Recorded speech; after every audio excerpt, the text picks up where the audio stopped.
बिस्मिल्लाहिर्रहमानिर्रहीम अस्सलाम वालेकुम।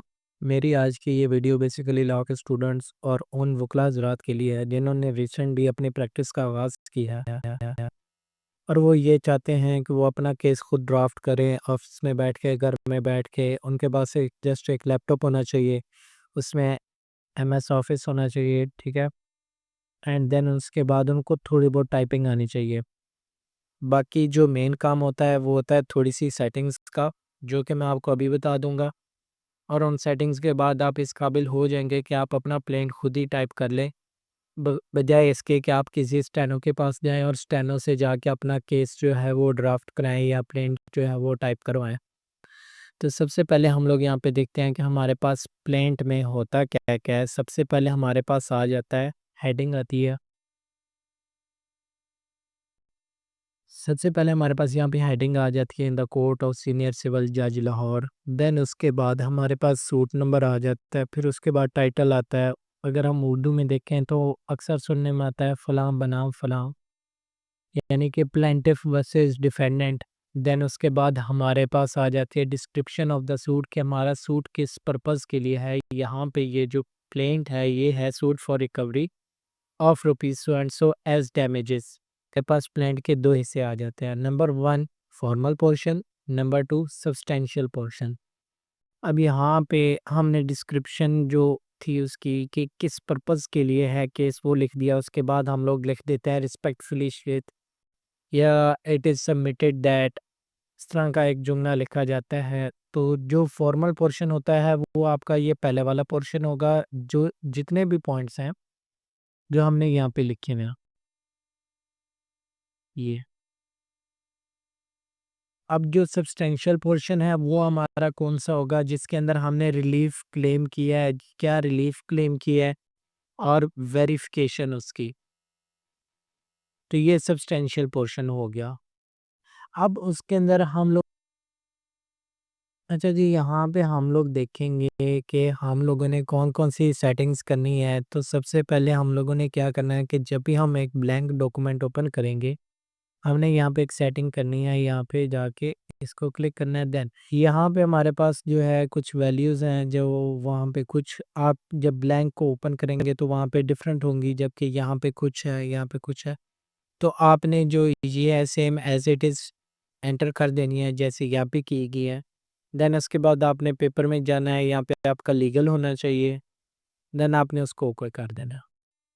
ओके कर दिया उसके बाद आपने दोबारा होम पे आ जाना है। यहाँ पे जो फ़ॉन्ट यूज़ किया जाता है, यहाँ पे 2 फ़ॉन्ट हैं जो कि रेगुलर यूज़ में ज़्यादातर यूज़ किए जाते हैं। नंबर 1 है बुकमैन ओल्ड स्टाइल, नंबर 2 है टाइम्स न्यू रोमन।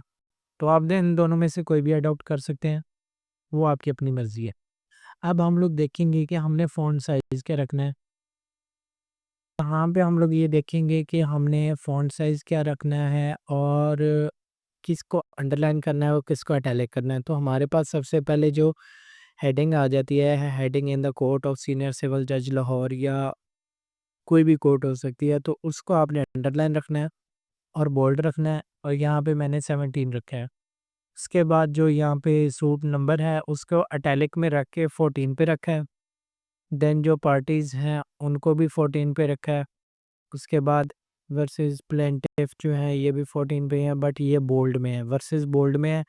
और जो प्लेंटिफ है वो इटैलिक एंड बोल्ड दोनों में है। Same as it is defendant भी आ गया बोल्ड इटैलिक। यहाँ पे फिर हमारे पास जो डिस्क्रिप्शन थी सूट की वो आ जाती है, उसको हमने बोल्ड और अंडरलाइन की है। यहाँ पे रिस्पेक्टफुली श्वेत, इसको हमने बोल्ड इटैलिक दोनों में रखा है।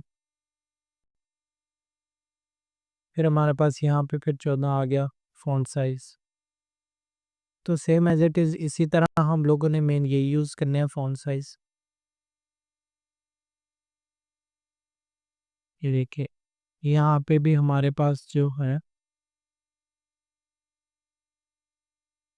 14 ही चल रहा, वेरिफिकेशन में भी 14 है।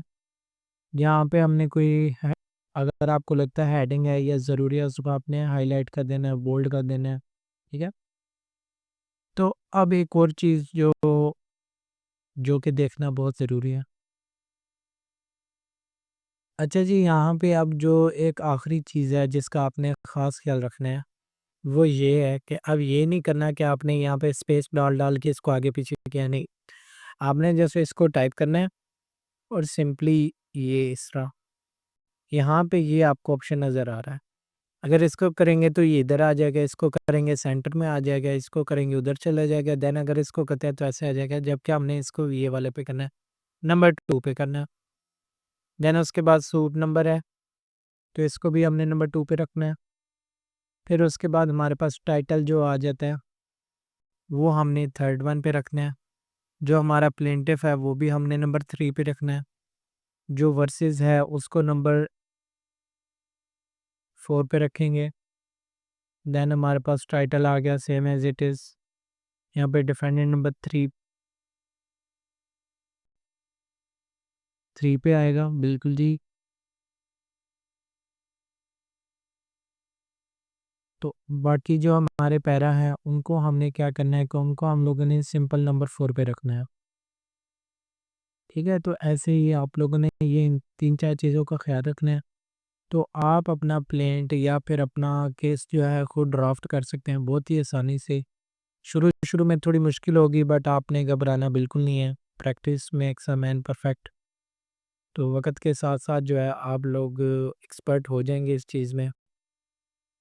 अच्छा जी, स्टेनो का फ़ायदा ये होता है कि आपको ज़्यादा एफ़र्ट नहीं करनी पड़ती। आप उसको बाय हैंड लिख के दे आते हो कि जी ये है, और आप इसको टाइप कर दो। बट उसका नुकसान ये होता है कि समटाइम्स आपने अगर प्रूफ रीडिंग नहीं की और कोई मिस्टेक आ गई इसके अंदर, जो कि आपने देखी ही नहीं, या फिर आपने उसको एट सम पॉइंट आपने देखा कि यार इसको पढ़ने की ज़रूरत नहीं है, कल ही तो मैंने इसको लिखा था, मुझे पता है क्या-क्या इसमें लिखा हुआ है, और आप ऐसे ही उसको सबमिट कर देते हो, और जब आप जज साहब के सामने बोलने लगते हो और जज साहब कहते हैं कि जी इसके अंदर तो ऐसा कोई ज़िक्र ही नहीं हुआ, या कोई मिस्टेक हो जाती है, तो वो फिर वहाँ पे मसला बनता है। और दूसरा, अब जो खुद ड्राफ्ट करने का फ़ायदा ये होता है कि आपको एक-एक चीज़ याद होती है कि मैंने क्या टाइप की, कौन-सी लाइन में मैंने क्या लिखा है, कौन-सी लाइन में मैंने कौन-सी चीज़ को हाइलाइट किया है, तो ये बेनिफिट होता है।